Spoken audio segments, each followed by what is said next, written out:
लड़की को अचानक एहसास हुआ कि वो स्कूल से बाहर नहीं जा सकती। जैसे ही वो स्कूल के गेट से बाहर कदम रखती, वो एक झटके में फिर से स्कूल के तहखाने में लौट आती।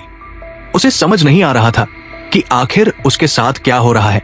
उसने बार बार कोशिश की, लेकिन हर बार वही नतीजा निकलता।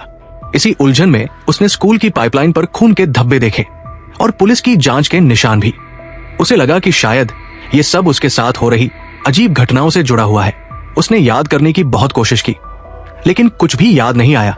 वो अपनी बेस्ट फ्रेंड के पास गई ताकि उसे सब बता सके, लेकिन हैरानी की बात यह थी कि उसकी दोस्त उसे देख ही नहीं पा रही थी और अलमारी पर उसी की गुमशुदगी के पोस्टर चिपकाए हुए थे। अब लड़की पूरी तरह घबरा चुकी थी। क्या वो किसी सपने में है?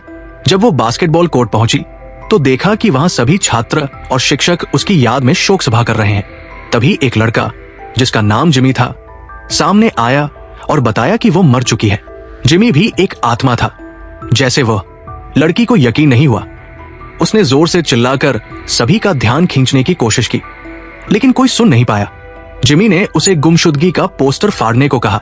उसने फाड़ा भी, लेकिन अगला पोस्टर तुरंत नीचे से निकल आया, जैसे कुछ भी बदला ही नहीं। जिमी ने समझाया कि आत्माएं भले ही चीजों को छू सकती है, पर वे असल दुनिया को बदल नहीं सकती। फिर वो लड़की को एक स्पोर्ट्स हॉल में ले गया, जहां और भी आत्माएं थी, सभी जो स्कूल से बाहर नहीं जा पा रहे थे।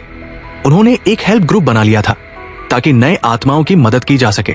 इस ग्रुप के लीडर मार्टिन ने लड़की की कहानी सुनी। लड़की ने बताया कि उसका नाम लीसा है और उसे याद नहीं कि उसके साथ क्या हुआ। उसे बस इतना याद है कि वो क्लास से बाहर जा रही थी और अब वो आत्मा बन गई है। लीसा ने बताया कि पुलिस ने अभी तक उसकी लाश नहीं ढूंढी है, इसलिए वो लापता मानी जा रही है, मरी हुई नहीं।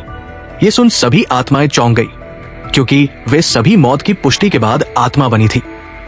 फिर लीसा को अपने बॉयफ्रेंड मैट की याद आई। हाल ही में उसका व्यवहार बहुत अजीब था।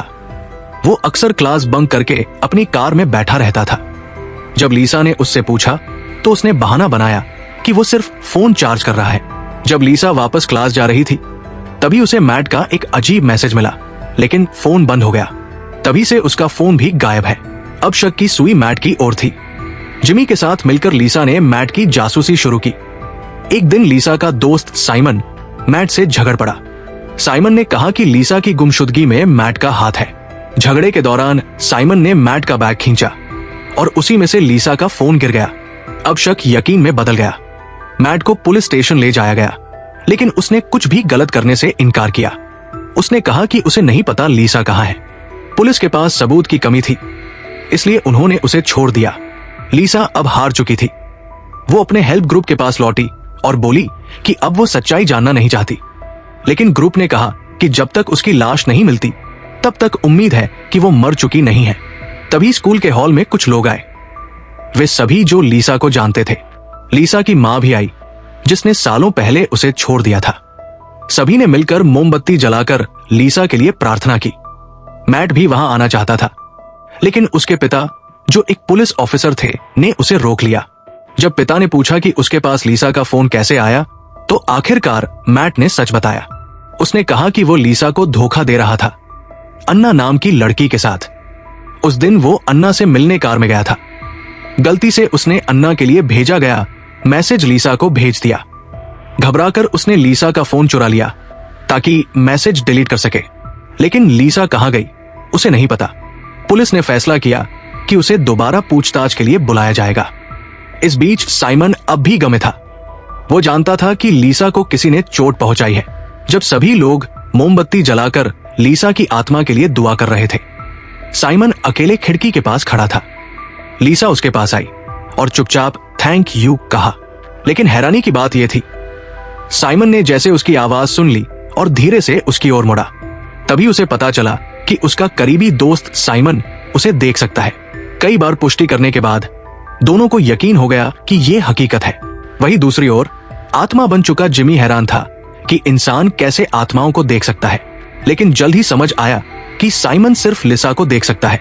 साइमन ने लिसा से पूछा कि वो किससे बात कर रही है, तो लिसा ने जवाब दिया कि यहाँ और भी आत्माएं हैं, जिनके बारे में वो बाद में बताएगी।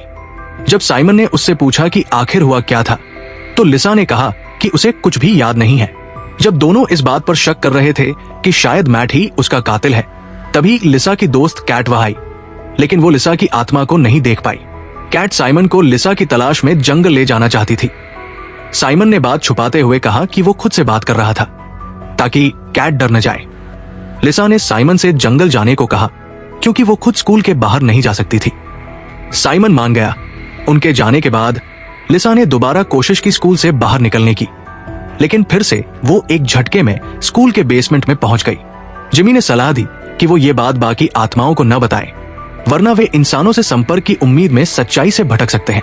लिसा ने उसकी बात मान ली। अगली सुबह लिसा ने साइमन से पूछा कि कुछ पता चला क्या। साइमन ने कहा कि कुछ हाथ नहीं लगा, लेकिन वो कोशिश करता रहेगा। लोग उसे अजीब समझ रहे थे क्योंकि वो हवा से बातें कर रहा था। लिसा ने सलाह दी कि वो ऐसे वक्त मोबाइल निकाल कर बात करे ताकि लगे कि फोन पर बात कर रहा है। साइमन ने लिसा से कहा कि उसे याद करने की कोशिश करनी चाहिए। लिसा को याद आया कि वो सबसे पहले बेसमेंट में जागी थी। उसके माथे पर पाइप से खून टपक रहा था। दीवार की घड़ी में 3 बजे का वक्त था। उसने बाहर आकर देखा तो कोई उसे देख नहीं पा रहा था। उसे याद है कि उसने मैट और एना को साथ में देखा था। साइमन ने बताया कि वो वक्त बायोलॉजी क्लास का था जिसमें न लिसा थी न मैट। इसका मतलब लिसा की गुमशुदगी में मैट और एना का हाथ हो सकता है, लेकिन अभी ये केवल शक है। उधर एना ने मैट से पूछा कि वो कॉल्स और मैसेजेस का जवाब क्यों नहीं दे रहा। मैट ने बताया कि लिसा की गुमशुदगी के बाद वो मुख्य संदिग्ध बन गया है, इसलिए वो नहीं चाहता कि एना इसमें फंसे। घर पर पुलिस अफसर पिता ने मैट से कहा कि जिस फोन को वो लिसा का समझ रहा था वो असल में उसका नहीं है, क्योंकि उसमें लिसा से जुड़ी कोई जानकारी नहीं मिली। वो अब बेटे पर शक करने लगा। मैट गुस्से में आ गया कि अब उसका खुद का पिता भी उस पर शक कर रहा है।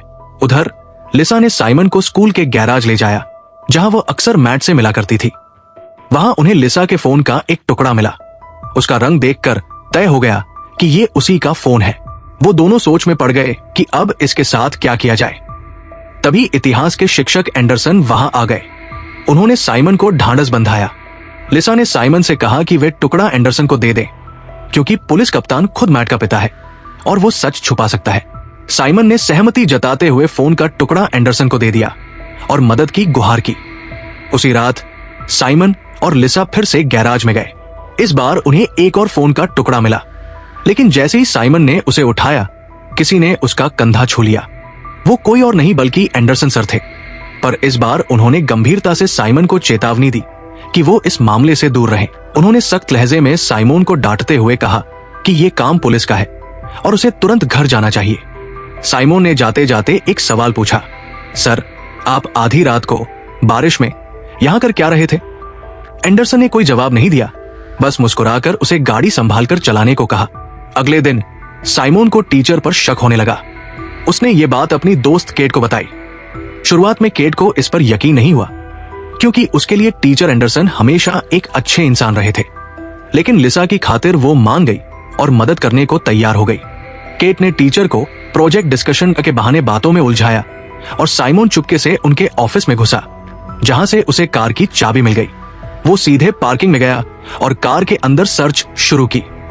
कुछ देर बाद उसे एक बॉक्स में वही मोबाइल का टुकड़ा मिला जो उसने कल खुद टीचर को दिया था, लेकिन टीचर ने उसे पुलिस को नहीं सौंपा।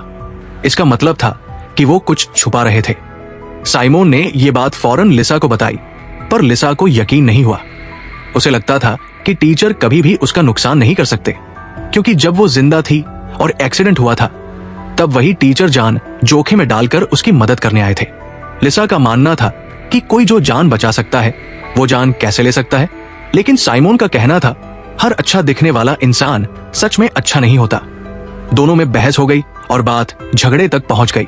दुखी होकर लिसा मैदान में चली गई, जहां उसकी मुलाकात एक और आत्मा जोई से हुई। लिसा ने पूछा कि उसकी मौत कैसे हुई।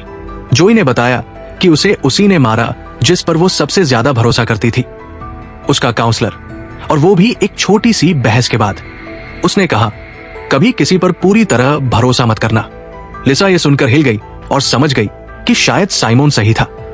उसने साइमन से माफी मांगी और साइमन ने इसे दिल से नहीं लगाया। वो बस लिसा के लिए सच्चाई जानना चाहता था।